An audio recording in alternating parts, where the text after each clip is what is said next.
Good morning mga sis, this is Explore Bataan Vlog, ang vlogger ng Bataan. Kaya mapasabi ko na lang talaga ng Let's Go Bataan.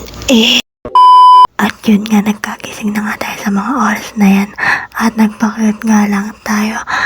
At fast forward na nga, pagkabilis ko nga namang maligo for today's video.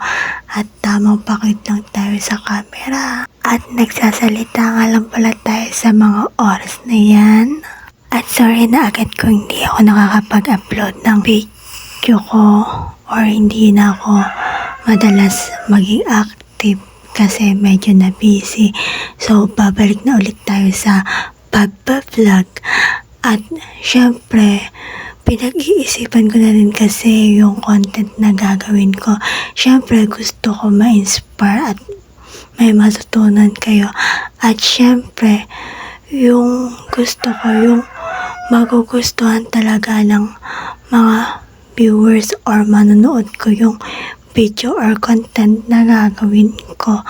At yan, naglalakad na nga pala ako niyan. Kasama ko nga lang pala niyan si Mikel, ang best friend ko. At papunta nga pala kami yan kala Ate Liway. At sumasabay pa nga yan yung tita Laok ng manok. So, vlogger na din pala yung manok. Char! Di man tayo na-inform. Fast forward na nga, nandito na nga tayo kala Ate Liway.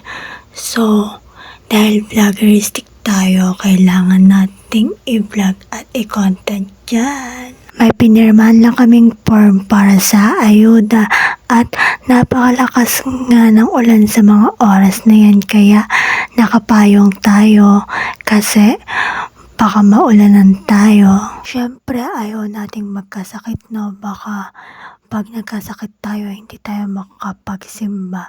Ayaw naman natin nun. Syempre mas maganda pa rin talagang wala kang iniindang sakit, diba? Char! At fast forward na nga tayo. Naligo nga lang din pala ako sa mga oras na yun at di ko na nga na-videoan. Syempre, bawal yun. Baka ano tayo ni Facebook. Alam nyo na yun yung ibig kong sabihin. At yan na nga, iniintay lang natin sila, pastor. Fast forward na nga. Ayan na nga si Ate Amana.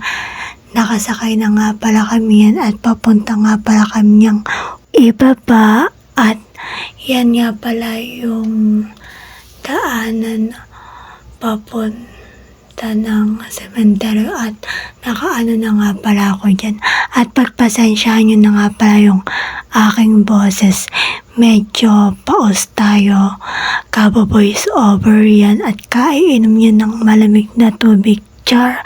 Kaya hindi na nga tayo mag-iinom ng malamig na tubig. Syempre, boses ang ating puhunan sa pagpa-vlog. Char! Yan nga pala, nagkukulitan lang kami ni Ate Amana dyan. At fast forward na nga, nandito na nga pala kami sa ibaba sa tinuturoan naming bata. Nag-children ministry nga lang pala kami dyan.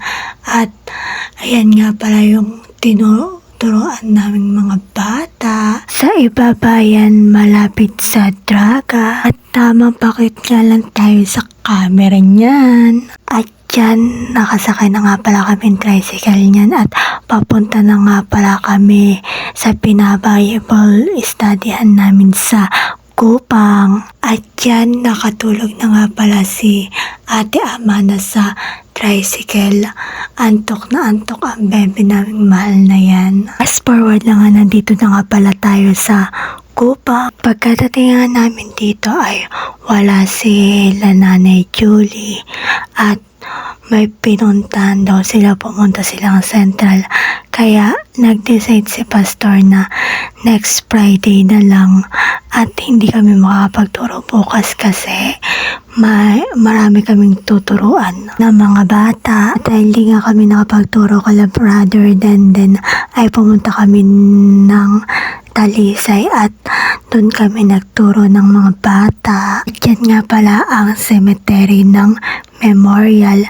At pumasok nga tayo dyan. Hanggang sa gate lang naman tayo. Nag-video-video na din tayo dahil vloggeristic tayo. At ngayon lang ako na-inform na bawal pala pumasok dyan kung wala kang pupuntahan na mahal mo sa buhay. Kaya sorry na agad, sa susunod hindi na ako pupunta dyan. At lumabas na nga tayo sa memorial. May nagsabi lang sa akin na bata na bawal pumunta dyan. Kaya sorry na agad. At umulan pa nga sa mga oras na yan. Kaya nakapayong tayo. At yan nga mga batang tinuturoan namin sa Talisay. Pagkatapos nga naming magturo ng bata ay pumunta lang naman kami sa Doña. At bumili kami ng buko juice. At trinit nga pala ako ni Pastor niyan. Thank you, Pastor. Lagi mo na lang ako tinitreat. Sa susunod, pag nagkapera ako naman ang magtitreat sa inyo ni Sister Am. Kasi lagi nyo na lang ako tinitreat. Gusto ko rin naman kayong i-treat paminsan. Means, nagpicture-picture at video-video na lang nga tayo sa Doña niyan. At naglaro nga lang pala si Sister Amanda dyan. Ate ko na nga yung nag-video. At yun lang naman for today's video.